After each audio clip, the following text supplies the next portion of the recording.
Hello दोस्तों, स्वागत है आपका हमारे YouTube channel target exam only में। आज की क्लास में हम सी टेट में ईवीएस का प्रैक्टिस सेट नंबर 22 को कर रहे हैं। इससे पहले मैंने आपको 21 प्रैक्टिस सेट करा दिए हैं। अगर आपने मेरी क्लास नहीं देखी है तो आप हमारे YouTube channel target exam only पर जाकर वहाँ सभी क्लासेस को देख सकते हैं। सभी क्लासेस की मैंने प्लेलिस्ट बना दी है, आप प्लेलिस्ट के माध्यम से सभी क्लासेस को देख सकते हैं। और इस क्लास की खास बात यह है कि मैं इसमें आपको 2019 से 2024 तक के सभी प्रीवियस ईयर क्वेश्चंस को करा रही हूँ, ठीक है। और यह क्लास आपकी 30 नंबर वाली क्लास है। इस क्लास के माध्यम से आपके 30 नंबर पक्के हो जाएंगे और आपके एग्जाम में 30 नंबर की ही ईवीएस आती है, ठीक है। अब हम अपनी क्लास को शुरू करते हैं बिना देरी किए हुए, ठीक है। तो पहला क्वेश्चन क्या है? पहला क्वेश्चन है, आप दिल्ली से तिरुवनंतपुरम पहला क्वेश्चन क्या है? पहला क्वेश्चन है, आप दिल्ली से तिरुवनंतपुरम रेलगाड़ी द्वारा यात्रा कर रहे हैं। दिल्ली के बाद पड़ने वाले मुख्य रेलवे स्टेशन का सही क्रम क्या है? तो इस क्वेश्चन का आंसर बताइए कि आप दिल्ली से चलते हैं और तिरुवनंतपुरम को आपको जाना है किसके माध्यम से? रेलगाड़ी के माध्यम से। तो आप किस किस किस रेलवे स्टेशन से होकर जाएंगे? तो इस क्वेश्चन का आंसर बताइए। मैंने आपको बहुत क्वेश्चन मैप वाले कराए हैं और ये देख लीजिए आप क्वेश्चन कितने मैप के पूछे जा रहे हैं। ये तो बहुत डीपली क्वेश्चन पूछ लिया गया है। तो आंसर बताइए। पहला ऑप्शन है ग्वालियर, भोपाल, नागपुर, विजयवाड़ा, चेन्नई, तिरुवनंतपुरम। ऑप्शन बी है ग्वालियर, नागपुर, विजयवाड़ा, भोपाल, चेन्नई, तिरुवनंतपुरम। ऑप्शन सी है भोपाल, ग्वालियर, नागपुर, चेन्नई, विजयवाड़ा, तिरुवनंतपुरम। और ऑप्शन डी है भोपाल, नागपुर, ग्वालियर, विजयवाड़ा, चेन्नई, तिरुवनंतपुरम। तो इस क्वेश्चन का आंसर क्या होगा? क्वेश्चन नंबर 1 का करेक्ट आंसर क्या होगा? तो इसको मैप के थ्रू देख लेते हैं कि किस किस प्रकार से हम कहाँ कहाँ होते हुए जाएंगे। तो हम अपनी यात्रा को शुरू करेंगे नई दिल्ली से, यानी कि ठीक है। तो हम अपनी यात्रा को दिल्ली से शुरू करेंगे, उसके बाद जाएंगे भोपाल। कहाँ जाएंगे? भोपाल यानी कि मध्य प्रदेश में। उसके बाद कहाँ जाएंगे? उसके बाद महाराष्ट्र जाएंगे। महाराष्ट्र कहाँ? महाराष्ट्र में क्या स्थित है? महाराष्ट्र में स्थित है नागपुर, ठीक है। महाराष्ट्र में स्थित है नागपुर। उसके बाद जाएंगे विजयवाड़ा, कहाँ? कर्नाटक में है। उसके बाद आंध्र प्रदेश, चेन्नई, ठीक है। चेन्नई की राजधानी, आंध्र प्रदेश की राजधानी क्या है? चेन्नई है। और उसके बाद तिरुवनंतपुरम। तो इस प्रकार से इस डायरेक्शन में कुछ, तो इस प्रकार से हम जाएंगे यहाँ नई दिल्ली से भोपाल, भोपाल से महाराष्ट्र, महाराष्ट्र से कर्नाटक, कर्नाटक से आंध्र प्रदेश, और यहाँ पर हम पहुँच जाएंगे तिरुवनंतपुरम में। कहाँ पहुँच जाएंगे? आंध्र प्रदेश, तिरुवनंतपुरम में, ठीक है। तो इसको हम देख लेते हैं आंसर की। तो हम इसको ऑप्शन के थ्रू देख लेते हैं कौन सा ऑप्शन इसका करेक्ट होगा, ठीक है। कौन सा ऑप्शन इसका करेक्ट होगा? तो इस क्वेश्चन का करेक्ट आंसर हो जाएगा,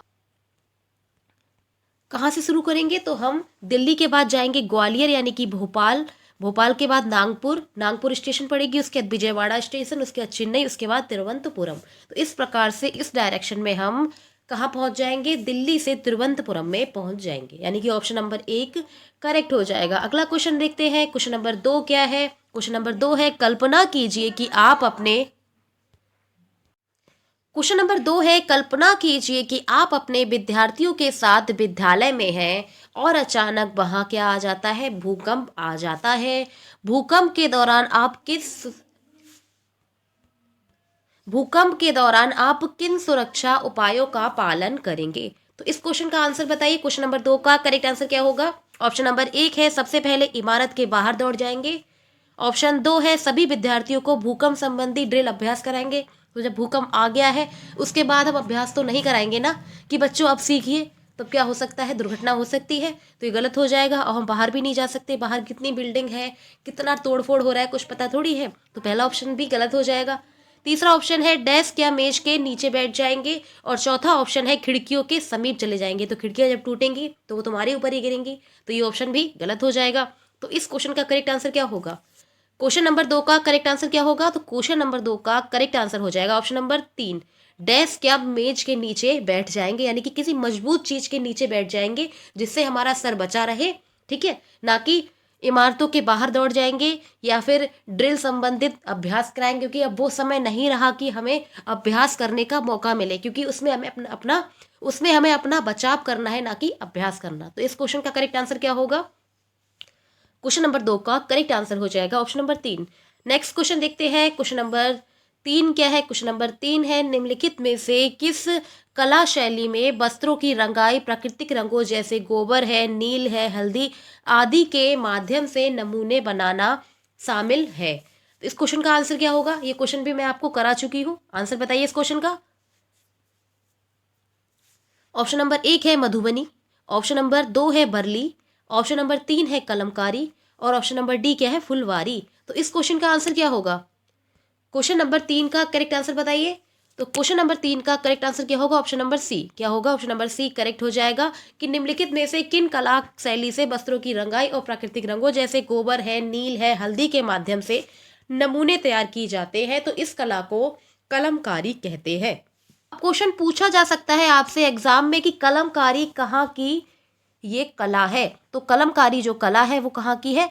आंध्र प्रदेश की कला है। कहाँ की है? आंध्र प्रदेश की ये कला है जिसमें गोबर, नील और हल्दी के माध्यम से डिजाइन की जाती है। जैसे प्राकृतिक रंग ये कपड़ों में इसमें क्या किया जाता है, कपड़ों की रंगाई की जाती है और डिजाइन बनाया जाता है। जबकि मधुबनी कहाँ की है? तो मधुबनी है बिहार की। कहाँ की है? बिहार की। यहाँ से क्वेश्चन बनते ही है।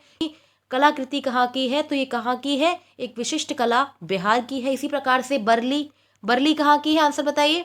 तो बरली हो जाएगी, इसी प्रकार से बरली हो जाएगी महाराष्ट्र की। कहाँ की हो जाएगी? बरली हो जाएगी महाराष्ट्र की, ठीक है। और ये हमारी क्या है, फुलवारी कहाँ की है? तो फुलवारी है पंजाब की। फुलवारी कहाँ की है? ये पंजाब की एक विशेष प्रकार की कला है। तो इस क्वेश्चन का करेक्ट आंसर क्या होगा?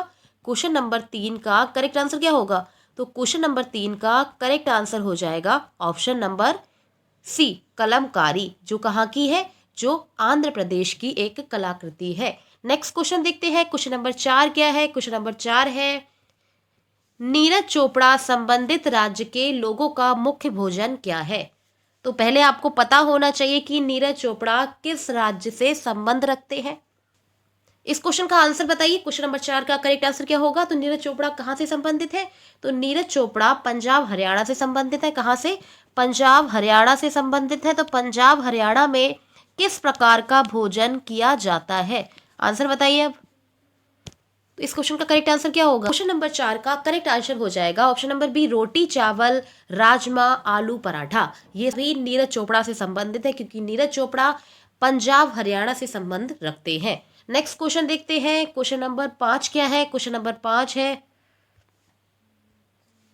हिमानी जल की खाली बोतलों में जल, तेल, पेंट आदि का भंडारण करती है। वह उपयोग की गई बोतलों में सुंदर पौधे रोपकर कक्षा की दीवारों को सजाती है। वह क्या कर रही है?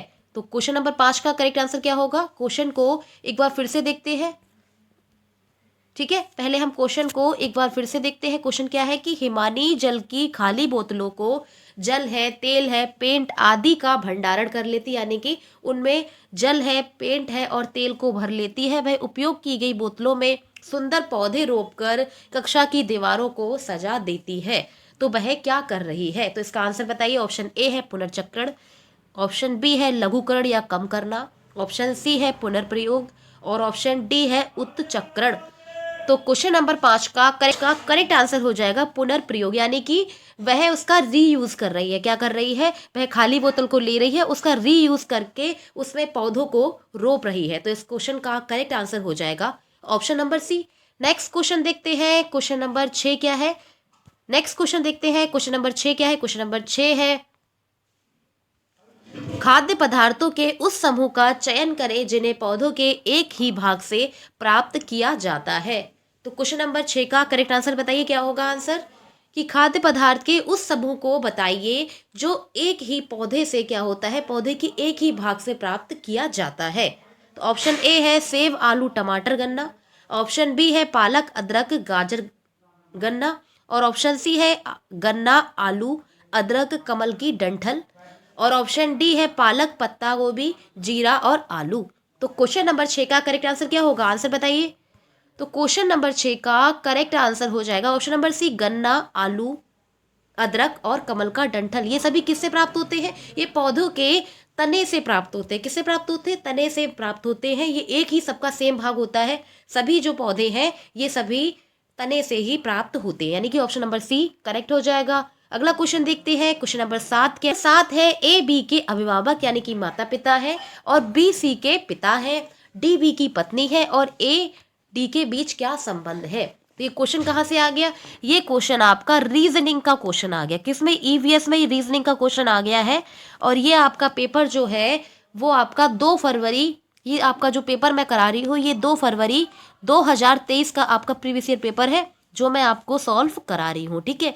तो इसमें आपको ये देखने को मिल रहा है रीजनिंग का क्वेश्चन, तो इसको हम सॉल्व करते हैं कि ए वी के अभिभावक यानी कि माता पिता है और बी सी के पिता है। तो क्या है, क्वेश्चन में दिया गया है कि बी के माता पिता कौन है, तो बी के माता पिता है ए माता है पिता है ये कुछ अभी डिसाइड नहीं है, और बी सी के पिता है, तो बी किसके पिता है, तो बी है किसके पिता है, बी है सी के पिता, किसके, सी के पिता। तो यहाँ पर आ जाएगा सी, तो ये हो जाएंगे पिता, सी के पिता कौन है, बी, ठीक है। इसी प्रकार से डी वी की पत्नी है, डी वी की क्या है, पत्नी है, तो यहाँ पर ये क्या हो जाएगा, इनकी ये पत्नी बन जाएगी। ये देखिए ये मैंने क्या किया, यहाँ पर ये बना दी पत्नी, डी कौन हो गई, पत्नी, तो यानी कि ये क्या हो गई, ये सी की माँ हो गई, कौन हो गई, ये सी की माँ हो गई, कौन हो गई, ये सी की माँ हो गई, और ये कौन हो गए, ये हो गए पिता, ठीक है।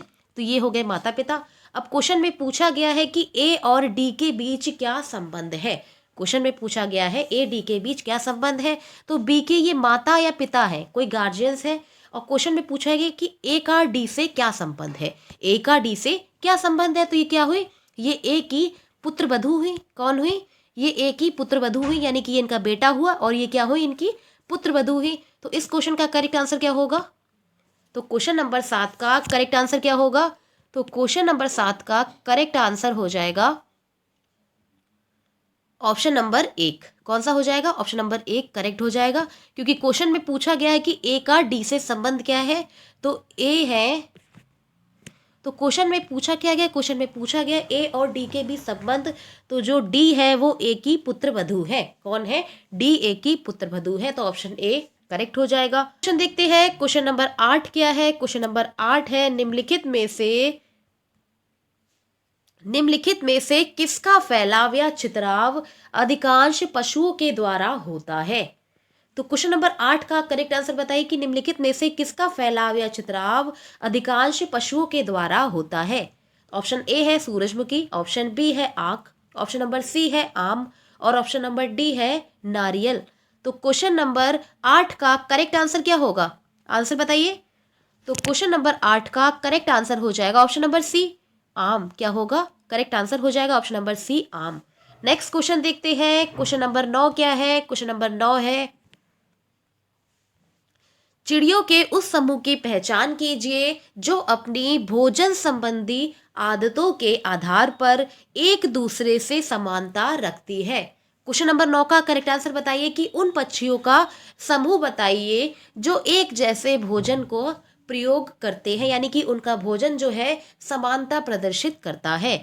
तो क्वेश्चन नंबर 9 का करेक्ट आंसर क्या होगा, ऑप्शन ए है मोर तोता कबूतर, ऑप्शन बी है तोता कौवा और उल्लू, ऑप्शन सी है कौवा, ऑप्शन सी है उल्लू बाज चील और ऑप्शन डी है कठफोड़वा गिद्ध और कोयल। तो क्वेश्चन नंबर 9 का करेक्ट आंसर क्या हो जाएगा, तो क्वेश्चन नंबर 9 का करेक्ट आंसर क्या हो जाएगा, क्वेश्चन नंबर 9 का करेक्ट आंसर हो जाएगा ऑप्शन नंबर सी उल्लू बाज चील। क्या हो जाएगा, इस क्वेश्चन का करेक्ट आंसर हो जाएगा ऑप्शन नंबर सी उल्लू बाज चील। तो ये किस प्रकार से सही होगा, तो ये इस प्रकार से सही होगा कि जो उल्लू बाज चील है, ठीक है, इस क्वेश्चन का करेक्ट आंसर हो जाएगा ऑप्शन नंबर सी, क्योंकि ये जो होते हैं, ये तीनों जो होते हैं ये मांसाहारी होते हैं, क्या होते हैं, मांसाहारी होते हैं, और ये शिकार के माध्यम से, किसके, शिकार के माध्यम से अपने भोजन को ढूंढते हैं, जबकि उल्लू बाज चील ये क्या करते हैं,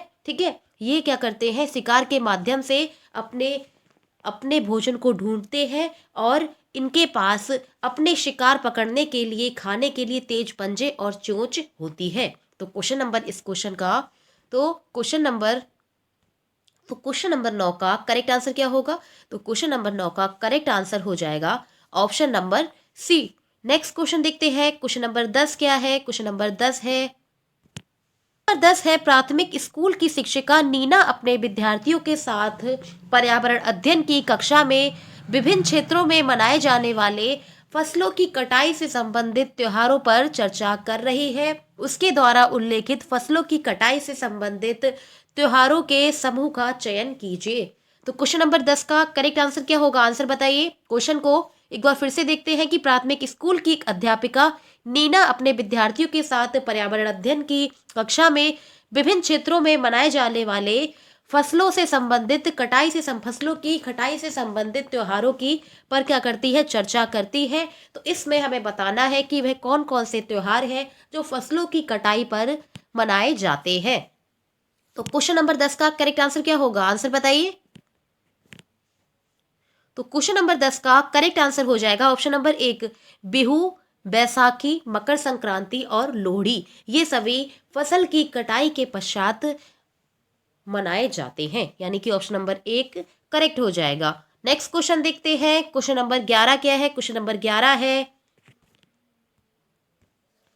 आप पश्चिमी घाट के पर्वतीय स्थलों पर भ्रमण पर जाना चाहते हैं, आप स्थलों के किस समूह का चयन करेंगे। तो क्वेश्चन नंबर 11 का करेक्ट आंसर बताइए कि आप पश्चिमी घाट कहाँ पे है, दक्षिण में है। यहाँ पर क्या है, यहाँ गोवा है, ठीक है। पश्चिमी घाट कहाँ है, पश्चिमी घाट है दक्षिण में, कहाँ है, दक्षिण में है। यहाँ पर क्या है, यहाँ पर गोवा है, महाराष्ट्र है, ठीक है, महाराष्ट्र है, गोवा है, कर्नाटक है, केरल है। तो ये सभी क्या है, ये एरिया जो है, यह एरिया जो है लेफ्ट हैंड में अरब सागर का ये पश्चिमी घाट कहलाता है। आप इन स्थलों पर जाएंगे तो किस का कौन से समूह का चयन करेंगे। तो क्वेश्चन का आंसर बताइए। क्वेश्चन नंबर 11 का करेक्ट आंसर क्या होगा, क्या होगा, आंसर बताइए। तो क्वेश्चन नंबर 11 का करेक्ट आंसर हो जाएगा option number D, Mahabaleshwar, Munnar और ऊटी होकर ये कहा जाएंगे पश्चिमी घाट के स्थलों से होकर गुजरेंगे, यानी कि ऑप्शन नंबर डी करेक्ट हो जाएगा।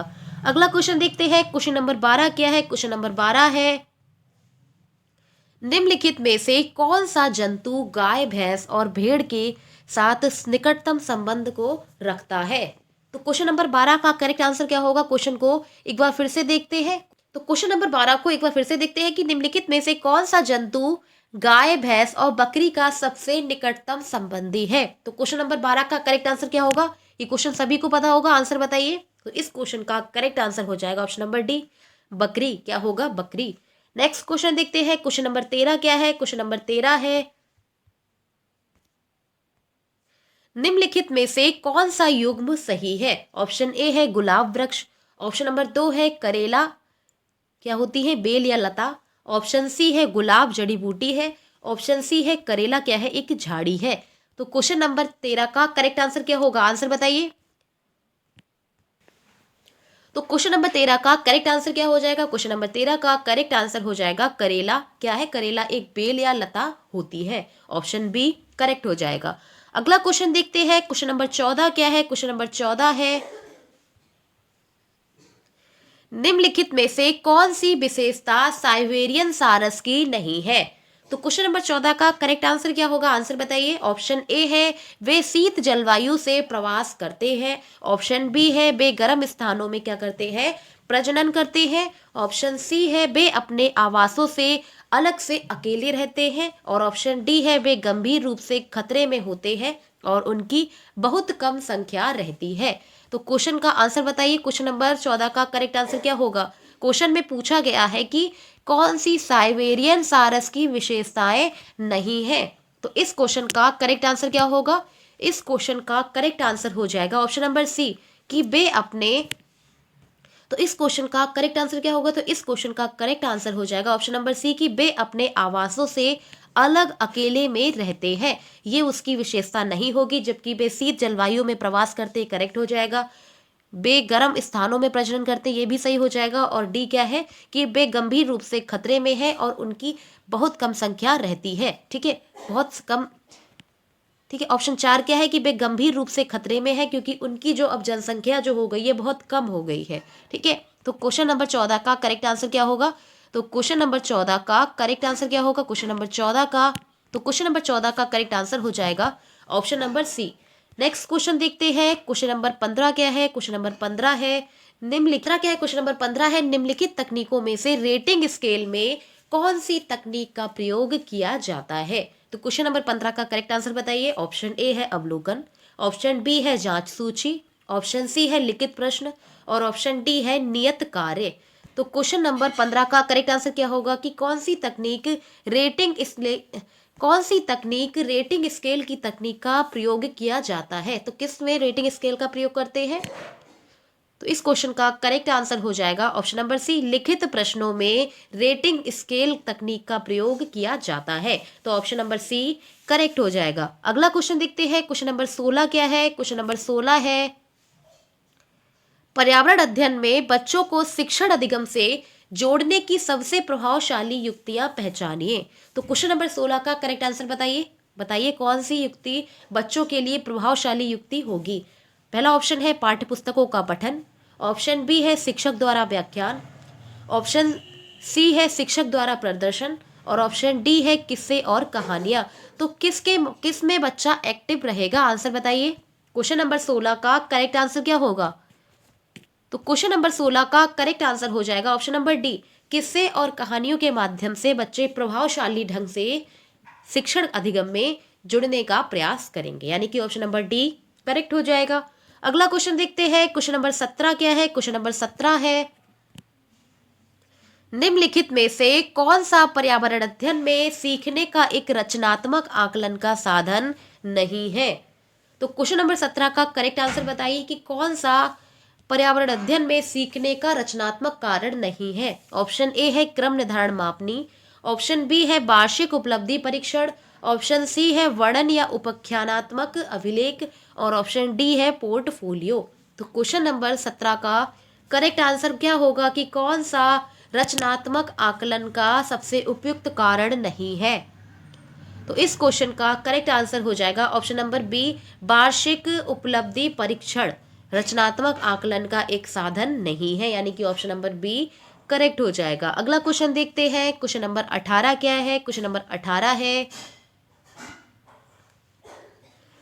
सुनीता ने अपने छात्रों को भारत से संबंधित वनस्पतियों और जीवों के बारे में पढ़ाया, फिर वह उन्हें राष्ट्रीय उद्यान में ले गई। इस शिक्षण विधि से उनके छात्रों को क्या मदद मिलेगी? तो क्वेश्चन नंबर 18 का करेक्ट आंसर क्या होगा? आंसर बताइए। क्वेश्चन को एक बार फिर से देखते हैं कि सुनीता ने अपने छात्रों को भारत में समृद्ध वनस्पति और जीवों के बारे में पढ़ाया और उसके बाद वह कहाँ ले गई? उनको राष्ट्रीय उद्यान में ले गई। इस शिक्षण विधि से उनके छात्रों को किस प्रकार की मदद प्राप्त होगी? तो ऑप्शन नंबर 1 है मौज मस्ती करने और बाहरी यात्रा पर दोस्तों के साथ आनंद लेने में, तो ये तो गलत हो जाएगा। ऑप्शन नंबर 2 है प्रकृति के साथ प्रति सम्मान को विकसित करने में, ये भी ऑप्शन क्या हो जाएगा? गलत हो जाएगा। ऑप्शन नंबर डी है पर्यावरणीय संरक्षण के लिए कौशल को विकसित करने में, ये भी गलत हो जाएगा। तो क्वेश्चन नंबर 18 का करेक्ट आंसर क्या होगा? आंसर बताइए। 18 का करेक्ट आंसर हो जाएगा ऑप्शन नंबर सी, कक्षा अधिगम को वास्तविक जीवन से सह संबंधित से करने में ये मदद करता है, यानी कि जब वह बच्चों को वनस्पतियों के बारे में पढ़ाती है और उसके बाद में राष्ट्रीय उद्यान को दिखाने ले जाती है तो बच्चे क्या करते हैं? उसको रिलेट करना सीखते हैं, यानी कि कक्षा अधिगम को वास्तविक जीवन से सह संबंधित करने में ये मदद मिलेगी। ऑप्शन नंबर सी करेक्ट हो जाएगा। अगला क्वेश्चन देखते हैं। क्वेश्चन नंबर 19 क्या है? क्वेश्चन नंबर 19 है अमित के विद्यालय में एक पर्यावरण अध्ययन विषय पर प्रदर्शनी आयोजित की गई। यह प्रदर्शनी एक उद्देश्य के साथ आयोजित की गई। आपके अनुसार निम्नलिखित में से कौन सी सबसे उपयुक्त उद्देश्य है? तो क्वेश्चन नंबर 19 का करेक्ट आंसर क्या होगा? आंसर बताइए। क्वेश्चन को एक बार फिर से देखते हैं कि अमित के विद्यालय में एक पर्यावरण अध्ययन का विषय पर क्या हुआ? प्रदर्शनी का आयोजित किया गया।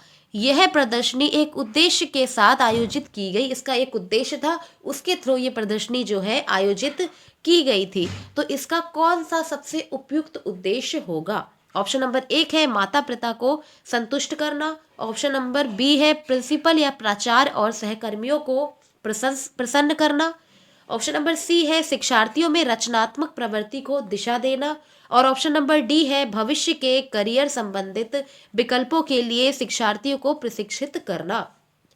तो क्वेश्चन नंबर 19 का करेक्ट आंसर क्या होगा? इसमें कौन सा एक अच्छा कारण हो सकता है? तो क्वेश्चन नंबर 19 का करेक्ट ऑप्शन हो जाएगा ऑप्शन नंबर सी कि शिक्षार्थियों में रचनात्मक प्रवृत्ति को दिशा देना। क्या होना कि शिक्षार्थियों में रचनात्मक प्रवृत्ति को दिशा देना। ऑप्शन नंबर सी करेक्ट हो जाएगा। अगला क्वेश्चन देखते हैं। क्वेश्चन नंबर 20 क्या है? क्वेश्चन नंबर 20 है, निम्नलिखित में से कौन सा उपागम पर्यावरण अध्ययन के शिक्षण से संबंधित नहीं है? तो क्वेश्चन नंबर 20 का करेक्ट आंसर बताइए। क्वेश्चन नंबर 20 का करेक्ट आंसर बताइए क्या होगा? ऑप्शन नंबर 1 है एकीकृत, ऑप्शन नंबर 2 है प्रक्रिया, ऑप्शन नंबर सी है निरंकुश और ऑप्शन नंबर डी है वैचारिक यानी कि धारणात्मक। का करेक्ट आंसर बताइए। क्वेश्चन को एक बार फिर से देखते हैं कि निम्नलिखित में से कौन सा उपागम पर्यावरण अध्ययन के शिक्षण से संबंधित नहीं है? तो इस क्वेश्चन का करेक्ट आंसर क्या होगा? तो इस क्वेश्चन का करेक्ट आंसर हो जाएगा ऑप्शन नंबर सी निरंकुश। क्या होगा? निरंकुश। ऑप्शन नंबर सी करेक्ट हो जाएगा। अगला क्वेश्चन देखते हैं। क्वेश्चन नंबर 21 क्या है? क्वेश्चन नंबर 21 है,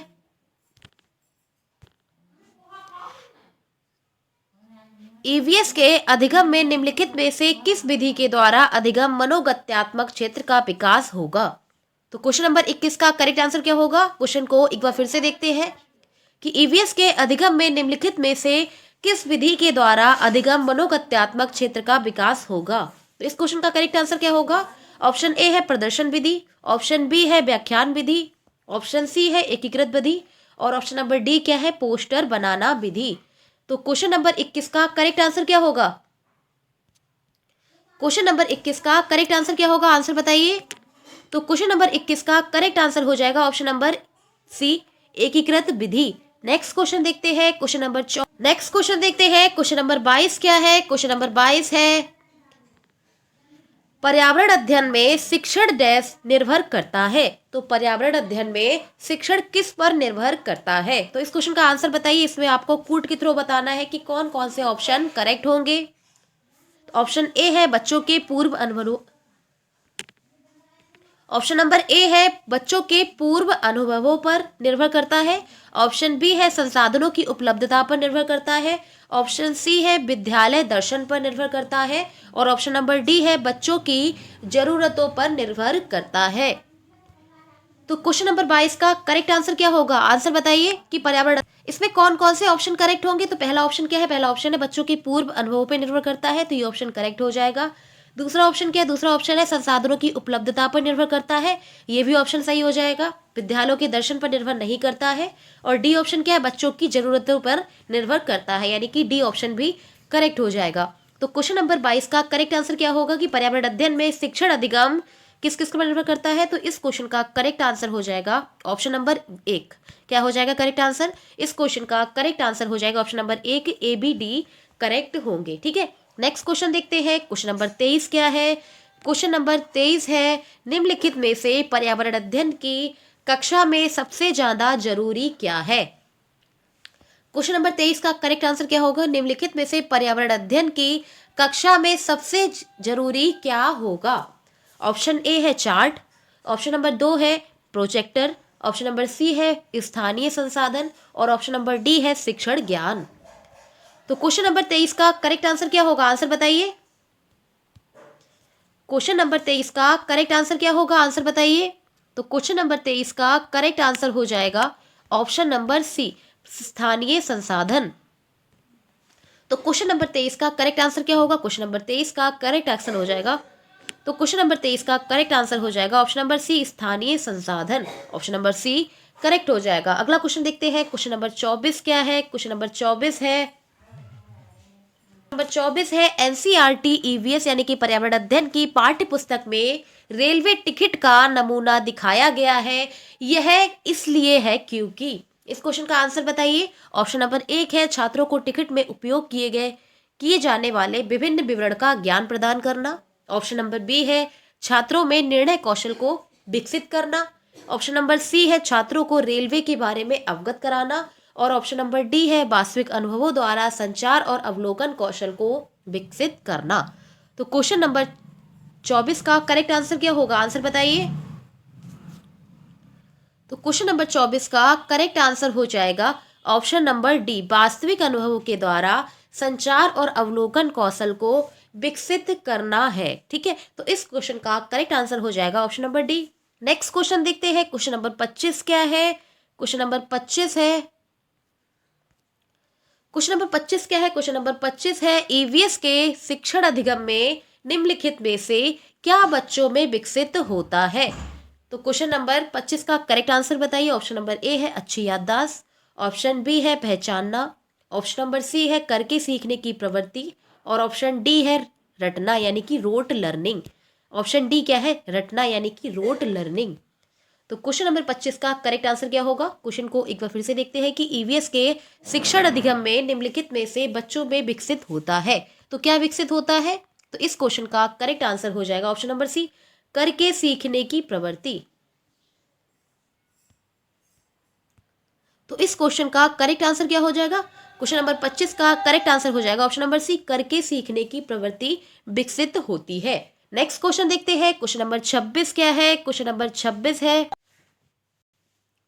क्वेश्चन नंबर 26 क्या है, क्वेश्चन नंबर 26 है पर्यावरण अध्ययन में स्टोरी टेलिंग कहानी वाचना एक प्रभावी शिक्षण रणनीति है। निम्नलिखित में से कौन सा इसको उपयोग करने का सबसे उपयुक्त कारण है। तो क्वेश्चन नंबर 26 का करेक्ट आंसर क्या होगा कि पर्यावरण अध्ययन में स्टोरी टेलिंग यानी कि कहानी वाचना एक प्रभावी शिक्षण रणनीति है। तो इनमें से कौन सा इसका एक उपयोगी कारण होगा। ऑप्शन नंबर 1 है यह पाठ को विद्यार्थियों के लिए रोचक बनाती है। ऑप्शन नंबर 2 है यह विद्यार्थियों में ऑप्शन नंबर बी है यह विद्यार्थियों में कहानी लेखन का कौशल को विकसित करती है। ऑप्शन सी है यह विद्यार्थियों में सुनने का कौशल को विकसित करती है। ऑप्शन डी है विद्यार्थी कहानी के माध्यम से अपने आप को आसानी से जोड़ सकते हैं। तो क्वेश्चन नंबर 26 का करेक्ट आंसर क्या होगा, आंसर बताइए। क्वेश्चन नंबर 26 का करेक्ट आंसर क्या होगा, तो क्वेश्चन नंबर 26 का करेक्ट आंसर हो जाएगा ऑप्शन नंबर डी, विद्यार्थी कहानी के पात्र से अपने को आसानी से जोड़ सकते हैं।